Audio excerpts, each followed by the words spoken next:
ಇಲ್ಲಿ ಒಳ್ಳೆ ಜೇನು, ಶುದ್ಧವಾದ ಜೇನು ಸಿಗ್ತದೆ. ಸಂಪಾಜೆ ಅರಮನೆ ತೋಟ ಅಂತೇಳಿ ಕೊಡಗಿನಲ್ಲಿದು.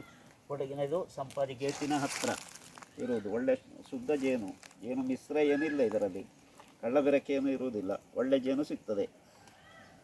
അതുപോലെ തന്നെ നല്ല തേന് വേണമെങ്കിൽ ഇവിടെ സംപാജയിൽ അറിയിക്കുക. കൊടകിൻ്റെ ഗടി ഇത്, സൗത്ത് കേന്ദ്ര കൊടകിൻ്റെ ഗടി. നല്ല തേനുണ്ട് ഇതിൽ. മിശ്രമൊക്കെ ഇത് ഡ്യൂപ്ലിക്കേറ്റത് ഇതൊന്നും ഇല്ല. നല്ല തേന് വേണമെങ്കിൽ അറിയിക്കുക.